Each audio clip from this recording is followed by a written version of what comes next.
Hello, hello! I'm Jamie Cool from Go to Q, and it's another episode of Actually It's Phytoplankton, the podcast series about ocean ecology and NASA's PACE mission. Thanks for tuning in once again, and hopefully you've been sharing what you've learnt so far with your friends and family. Remember to find our Episode 3 resource pack at gotocurious.com and follow along while you listen. This is our third episode, and it's a really cool one. I'm thinking about how sending something into space, like PACE, is such an enormous task.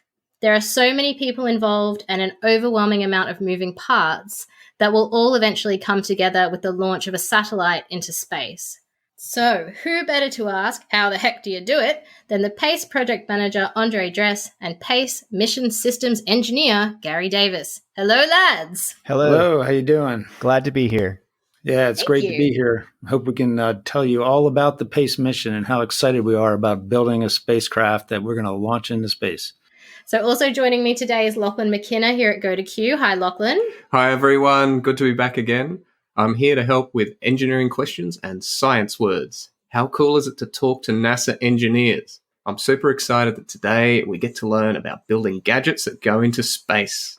All right, fellows, we start every episode with the same question. Andre, I think you can go first. What did you want to be when you were 13? It's a great question. I think I always knew from a young age that I wanted to be involved with space. As a kid, I loved watching the TV show Star Trek and the movies and listening to Carl Sagan, the scientist, and his show, The Cosmos. There was just something about space that I really loved, and it just fascinated me. When I was a kid, I had a little telescope, and I would go out at night and stare at the stars. And somehow I just always knew that I would be involved with space in some way. And so ultimately I went to school to become an aerospace engineer and kind of kicked it all off. Cool. Awesome. Gary? Well, to be honest, when I was 13, I probably wanted to be a cross between a race car driver and a rock star. Yes. But my grandfather did fly biplanes in World War I. He actually took photographs while flying over enemy lines. So I've always loved aircraft and anything fast. So when I was young, I remember my folks always let me take things apart, basically because they couldn't fix anything themselves. So they let me try. So I would always end up taking things apart and figuring out how they worked. And usually I'd get things back together. So I've always been a tinkerer and builder. So naturally, I went to engineering school where you get to learn how to design things and build things. And it just went from there. And we know you both work on the PACE mission. What are your jobs? What do they involve? Well, I'm the project manager for the PACE mission. And as the project manager, I'm responsible for the day-to-day management of all the activities. And so you probably wonder, what are all the activities are there? As a mission like PACE, there's many, many elements. And you can kind of think of it like a big puzzle, right? And all these pieces of the puzzle need to fit together. So there's a spacecraft and there's instruments, there's a ground system, we have a science team, we have an operations team. All these things need to kind of play together. And as the project manager, we have to manage all those. The great thing about PACE is that at the Goddard Space Flight Center, we are building the spacecraft and the main instrument. And we have two other small instruments. One of them is being built at a local university, at University of Maryland, and the other one's being built in the Netherlands. Gary, can you tell us about your job? Yeah, sure. So my title is the Mission Systems Engineer. And folks always wonder, what is systems engineering? It's kind of difficult to describe. The best analogy that I come to think of is you want to build some large building or a cathedral or something, and everyone looks at a cathedral or a building and you see the individual bricks, and folks can design their own bricks and every piece is important. But systems engineering is like the mortar that connects all the bricks together. And so what we do as a systems team is make sure that all the different parts of the mission and all the different elements all work together cohesively to form the final product and do what it's intended. So in the case of, say, an automobile, folks are familiar with automobiles. You might have one person designing the engine, and someone else is designing the transmission. But those two items have to be attached together somehow. They have to work together. And so it would be the systems engineer to make sure that those two elements work together in harmony to make sure that the vehicle operated correctly. So in a big picture, what I do is make sure that all the different teams of people who are building all the different parts and elements can work together and build their system so everything will work right. Okay, that's quite a responsibility, I would say. Yeah. Yeah, but it is a big responsibility, certainly. But what makes it doable is the team is so good and the people are all motivated to make the mission succeed. And many of them are so experienced and they've done many missions before. So it's not as daunting as you would think because our team is very good. So, Gary, I know a satellite is quite a complex thing to build. How many pieces does PACE have, and are they all made at Goddard Space Flight Center? Ooh, that is a tricky question. I don't even know the answer to how many pieces there are, probably thousands and thousands. But the way we deal with the complexity and number of pieces is we divide the job up into different elements and then different subsystems and then components and then subassemblies and then piece parts. So for example, if I go back to my car analogy, most cars also have thousands of parts. So you could say, well, when you're designing a car, maybe there's someone who's in charge of the braking system. And so that would be analogous to a subsystem level division on a spacecraft. And then within that braking system, you might have one certain assembly, maybe the calipers that squeeze the brakes. So some engineer might be in charge of that caliper assembly. And then that caliper assembly might have different nuts and bolts and pieces according to it. So if you'd imagine a drawing of the entire spacecraft, you could take out different modules or components and break that down into other drawings and break those down into smaller drawings. And then you can find out where each part goes. The second part of your question about do we build everything at Goddard, the answer is no.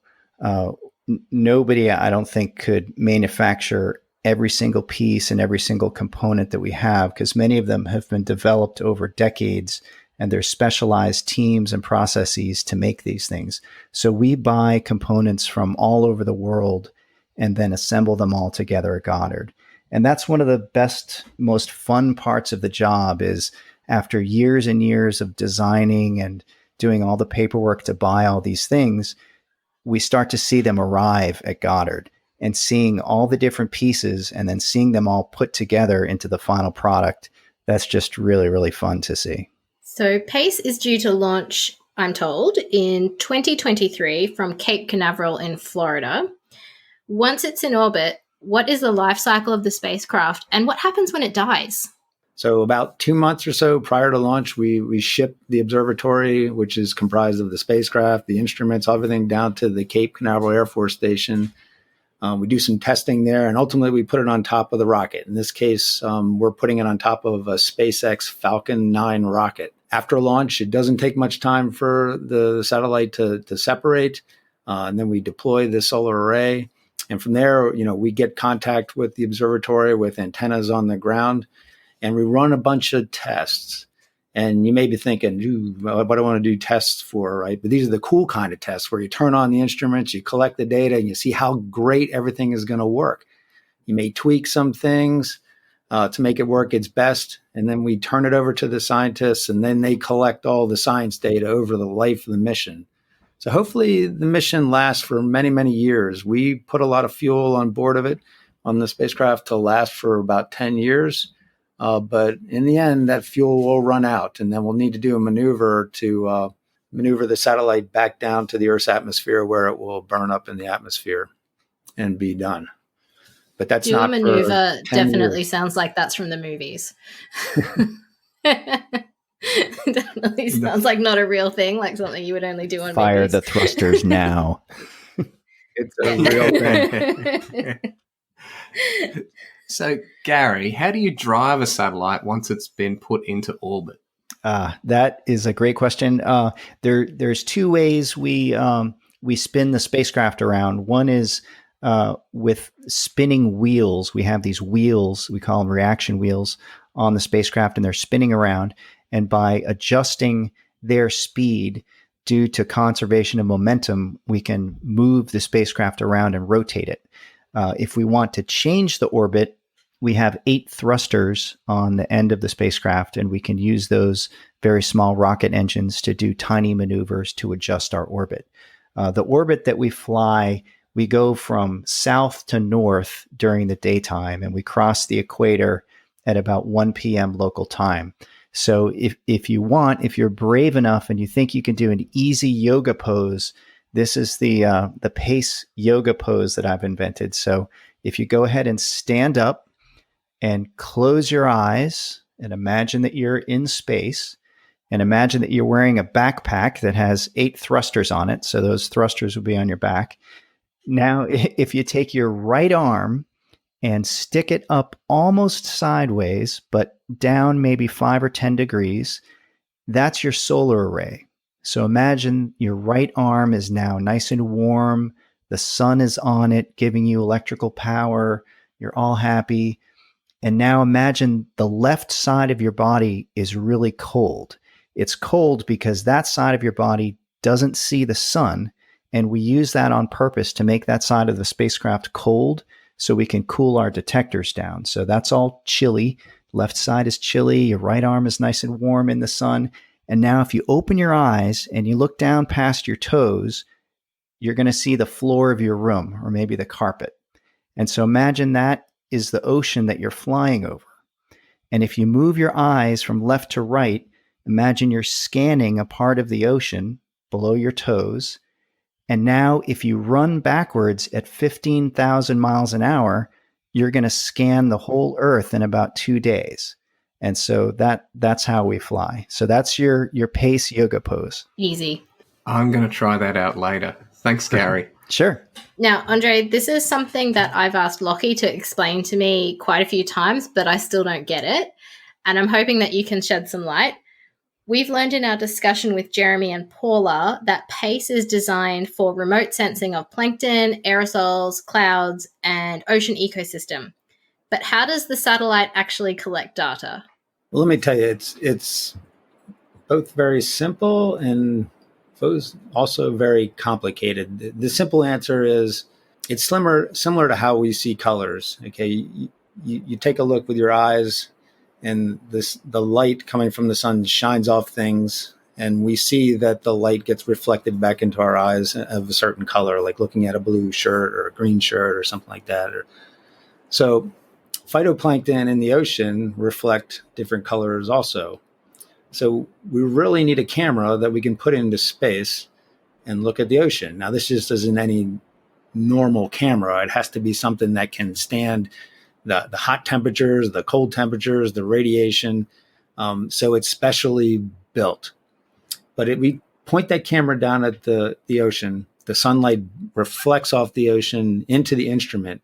And as Gary mentioned, we have these detectors that are kind of like your eyes. They can see different colors, and they capture that data, turn it into digitized data, and we store it on board the computer, just like you would have a computer here at your home or at work. PACE will be carrying a hyperspectral sensor called the Ocean Color Instrument. What are 3 cool things about this sensor we should know, Gary? OCI, the Ocean Color Instrument, it's a fantastic instrument. It's one of a kind, and it's really going to do revolutionary stuff. 3 interesting facts about it. I guess one is it's a telescope, but the telescope optics spin. So it's tricky to describe in words, but if you can imagine a telescope spinning around, and inside of that telescope, there's another mirror that's also spinning at half the rate that the telescope is spinning. And those different spins take the light from the ocean and send it through the rest of the optics of the instrument. And this is where the second really neat feature happens. All that light gets divided into 3 streams or 3 different pathways. One of them we'll call the blue pathway, one is red, and one is shortwave infrared. And at the end of each of those three pathways, there's very, very sensitive detectors. One of them that can detect ultraviolet light through to blue light, the other one blue to red, and the other one are infrared detectors. And all those different wavelengths of light, all those different colors are very accurately measured and stored on board, as Andre said. And the detectors are so sensitive that we will be able to see really, really fine color differences in the ocean. And from those color differences, what the scientists can tell us is not only, hey, there's plankton there, but they might even be able to tell which species of plankton are there by the different colors that are reflected back. So it's really going to open up all kinds of new science opportunities for ocean scientists to learn a lot of new things that we probably can't even ask the questions now of what they're going to figure out. It's an amazing instrument. And so how do you get all that data from the spacecraft to the ground? Do you use some kind of space internet? Yes, it's something like that. But actually, if you really think about it, the spacecraft has to have a communication system. So it just speaks to the complexity of an observatory like PACE. You have the spacecraft that has to maintain control. It has to take the pictures, but it also has to send the data down. And it's really actually something very similar to what you're used to. Like if you get in your car or your parents' car and you turn it on the radio, and what do you hear? You hear music, you hear people talking. So that music and that talking is just like the data that we want to collect on the spacecraft. Okay, except for we're collecting image data. The spacecraft uses an electromagnetic wave in a very similar way that cars receive data that are being transmitted from the radio station. We transmit it to the ground, and there's these large antennas that are located all over the Earth, and the data is transmitted down to the ground, and then once it's on the ground, it actually gets transmitted back to the scientists through something like the internet. So it's halfway true. And if some of our listeners were thinking that they really like the sound of working for NASA, what kind of careers can they aspire to if they wanted to work on a mission like PACE? There's a lot of different people with a lot of different skill sets, different jobs to support a mission like PACE. So we need project managers, we need engineers, but that's just only a part of it. We need scientists, we need technicians, we need people who know how to operate the satellite. We need people that can count the money and tell us how much money we have. We need schedulers, we need people that write documents, store the documents, all these types of things. So it's really not just all engineering. There's all different types of people. And it's like one big family that works very hard together on the PACE mission, dedicated to the one thing is to getting that observatory into space. And there's really nothing more satisfying than to work with many years on this mission with a lot of great people, and to see it launched and to see it operating in space. That's the most satisfying thing that the team could take away from it. And getting close to the end now, what do you think is the best job for the entire PACE mission and why? There's a lot of jobs that are probably the best job. One of the best jobs is the flight director, and that is the person who sits in the control room during the day of launch and is listening to all the engineers and spacecraft controllers and listening to how all their subsystems are doing in the minutes leading up to launch, and then gives the final go that the spacecraft is ready. That is very exciting, very stressful job, but that's the job I would want. I would want exactly the go. So that is one of the most fun jobs. And if you're lucky, the control room is down near the launch site somewhere in Florida. So after liftoff, you can actually open the door for a second and look out and see your bird fly, and then go back in and see how the telemetry is going. So that's a great job. But I was thinking that another fantastic job on PACE is actually the ocean scientists. because I've seen some of their scientific papers and some of their presentations. And in addition to studying the data that they get from the PACE spacecraft, they also go out in ships and look at the plankton in the ocean and collect them and study them.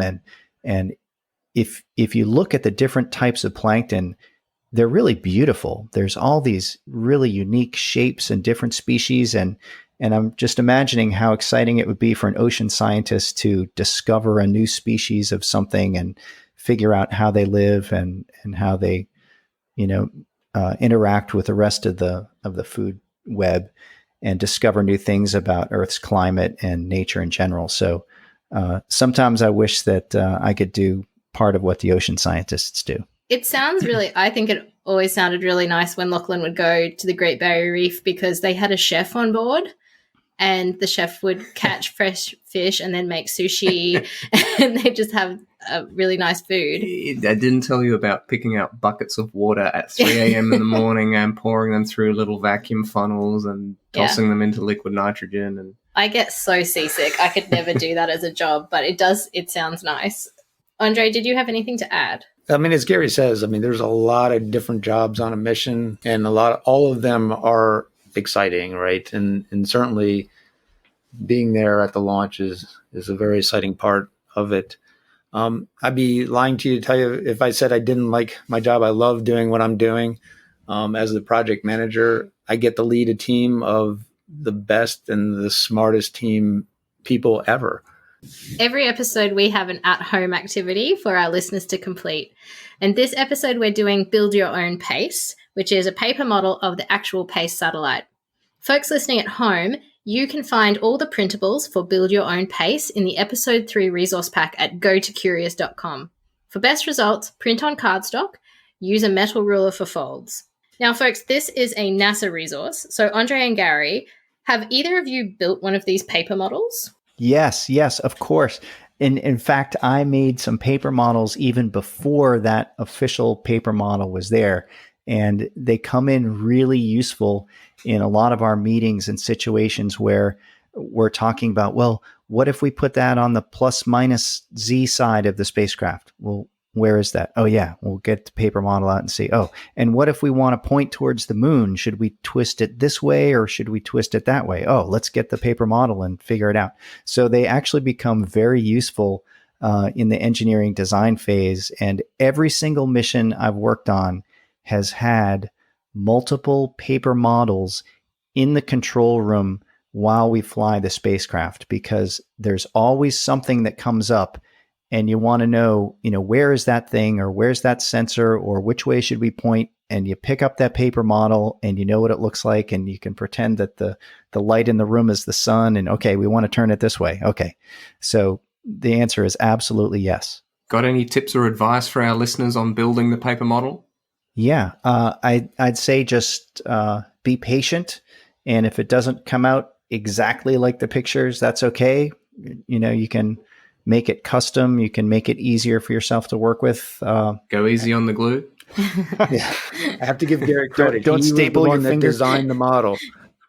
Don't staple it. That's what I was going don't to say. staple your finger. How many iterations did you have, Gary?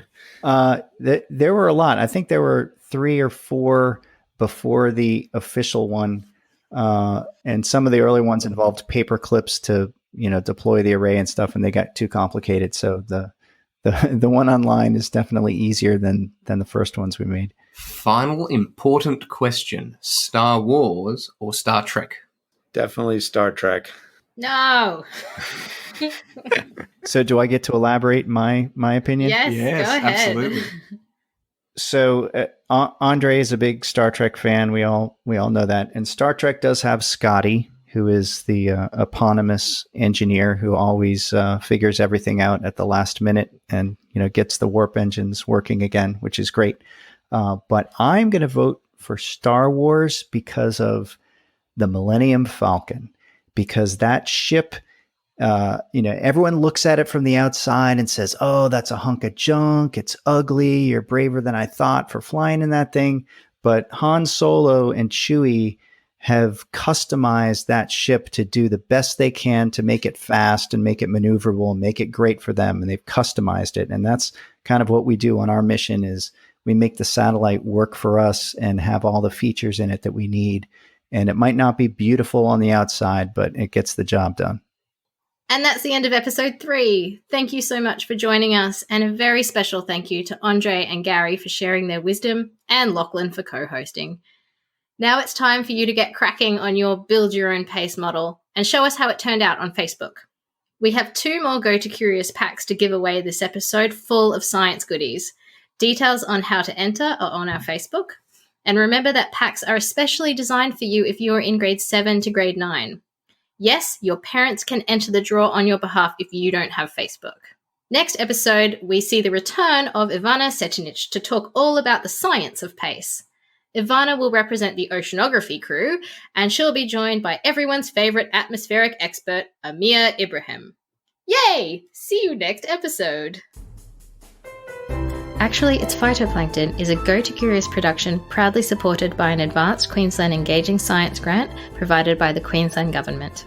Thank you to NASA Goddard Space Flight Centre Ocean Ecology Laboratory for collaborating with us, providing in-kind support, and credited use of education and outreach resources.